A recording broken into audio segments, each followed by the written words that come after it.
What's up, Ragin Nation? How y'all doing? This is Alex. You watching the Ragin Nation show. This is just a web series where we talk about all things that matter to me in the world of movies. Once again, let's talk about reboots, remakes, and sequels because that's all that's coming out from Hollywood these days. And the sequel that I want to talk to you guys about is the sequel to the Bourne Legacy. You guys remember the Bourne Legacy, right? It's the spin-off installment for the Bourne franchise, and it no longer follows the story of Jason Bourne. Instead, it follows the story of Aaron Cross, played by Jeremy Renner. And Universal is pushing for a summer 2015 release, and they already got their director attached to it, and that would be Justin Lin. And I'm really happy about this because I like Justin Lin as a director. He made the Fast and Furious franchise a hell of a lot more interesting with his direction. The last three movies were absolutely fantastic, and I think it's gonna make the Bourne Legacy franchise more action-packed because the Bourne Legacy was just, it was decent. It was decent, but it had a little bit too much exposition to the point where the pacing is a little bit off. There's just not enough action in that movie. But it was still a decent film. And I just want to see what happens next. And I'm glad that they got Justin Lin aboard on directing duties because he's going to make it way more action-packed. So stay tuned for the Bourne Legacy sequel, and that will be coming in summer 2015. Moving on, let's talk about some reboots. And the reboots that I want to talk to you guys about is Terminator. And they have been doing some casting. And they've been casting for the role of John Connor. And who they got is a very solid actor, and that would be Tom Hardy. I like Tom Hardy. He's been in a lot of movies that I really enjoyed, and I think that he would be a perfect John Connor. And who else do they have doing casting? They got casting for Sarah Connor. They're doing casting for Sarah Connor, and so far they got Emilia Clarke, Margot Robbie, and Brie Larson. I've only seen the work of Brie Larson, but there's one thing that's very common about all these three actresses, and that is they're all very young. In fact, I find that they're a little bit too young to be playing Sarah Connor because Linda Hamilton, she was a mother. I mean, she played a mother, like she played a mother-aged character, you know what I'm saying?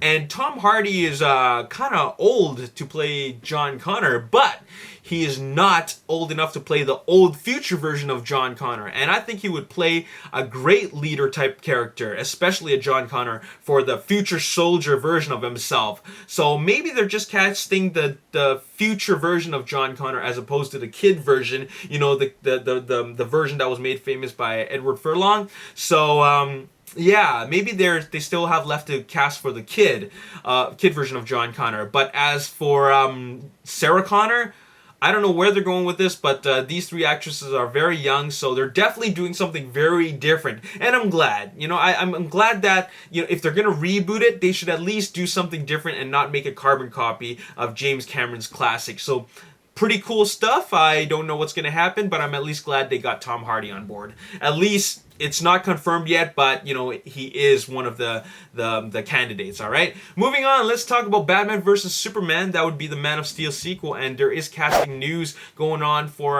Batman vs Superman, and what they have, or rather who they have on board, is possibly actor Adam Driver playing Nightwing. Now, I don't know anything about Adam Driver, never seen any of his work, but I'm excited about seeing Nightwing. Now, Nightwing is not to be confused with what happened in the Dark Knight Rises. Okay, he's not supposed to be playing a character that was possibly could have been played by Joseph Gordon-Levitt, at the end of The Dark Knight Rises. This is an entirely different universe. So Nightwing's going to be on board, and also Wonder Woman. That could be really exciting because they're casting for Wonder Woman or possibly Bruce Wayne's love interest. So we're not sure about either one or the other, but if it's going to be Wonder Woman, these are the candidates that they have, and that would be Gal Gadot from Fast and Furious franchise, Elodie Yung from G.I. Joe Retaliation, she played Jinx, and Olga Kurylenko, who was in Quantum of Solace. And if they are going to be casting for Wonder Woman, I think that you should scratch off Gal Gadot because she's just too hot, and then scratch out Elodie Yung because even though she's physically capable, she's just not a very good actress, okay?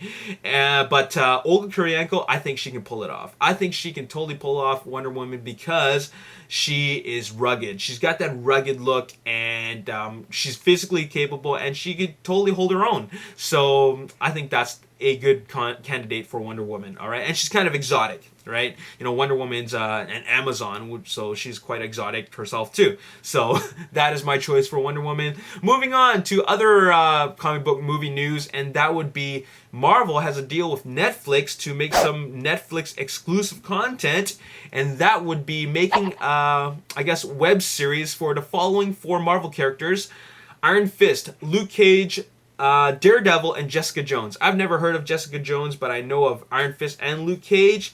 But what I'm really disappointed about is that Daredevil's on this list. Now, I'm not disappointed because Daredevil is on this list, but I'm disappointed that Daredevil, because he's on this list, he's not going to have another movie made about him or that, you know, his character, which is unfortunate because I thought that the Mark Steven Johnson Daredevil movie with Ben Affleck was actually decent. In fact, the director's cut made it better.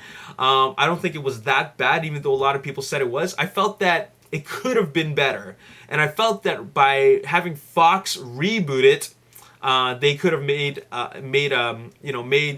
a better movie, because it totally had potential of being better. Unfortunately, the rights to owning this character from Fox had expired, and it moved back over to Marvel. And because of this, they had no plans to reboot it or make a feature-length film with a theatrical release for it. Instead, they're gonna produce it as a Netflix series. So that's what's happening. It's unfortunate for Daredevil fans, but I mean, who wanted to see a film, but it will be at least available from Netflix. So there you have it. Now I'm going to close this segment off with some Star Wars 7 news, and I just want to mention that I did make a mistake in my last episode. I mentioned that J.J. Abrams was pushing for a 2016 release. It wasn't J.J. Abrams. It was, in fact, producer Kathleen Kennedy. But what J.J. Abrams is doing is that now that Michael Arndt, the original writer, is out of the picture, J.J. Abrams and writer Lawrence Kasdan will be taking over the script duties now that Michael Arndt is out, because they need to get this in for an official release date of December 18th, 2015. So Disney Studios has locked down Star Wars 7 for December 18th, 2015, which is actually a good thing, because even though they couldn't secure a 2016 release, and they can't make it for a Memorial Day 2015 release, they could at least meet somewhere in the middle, and that would be December 18th, 2015. Now, that might seem like a long time, but I'm just at least happy that they have a solid release date that's locked in, because we have something to look forward to. Because before they made this announcement, we didn't really know if it was really happening. I think the fact that they have it locked in just gives the fans a little bit more relief to know that they're serious about making this movie, because all we've been seeing is just casting rumors. We've seen nothing but casting rumors. Nothing has been confirmed. I understand they're trying to keep everything under wraps, but still, you know, it seems like not a whole lot has been going on, to the point where they feel like two people, J.J. Abrams and Lawrence Kasdan, have to rush to make this script happen, all right, to get it in time for the release date. So that's what's happening, and there you have it. That's all I got to say in this episode. I want to ask you guys, who do you think should play Wonder Woman? Gal Gadot, Olga Kurylenko, or Elodie Yung? Let me know in the comment section below. As always, if you enjoyed this video, hit the like button, subscribe to the YouTube channel, like me on Facebook, The Ragin Nation, and also follow me on Twitter, @RaginNation. My name is Alex Youth. Thanks for watching. I'll see you next time. Peace. Giving the viewers a really good sense of the action, because I felt that the action was really, really well done. Not just in terms of choreography, but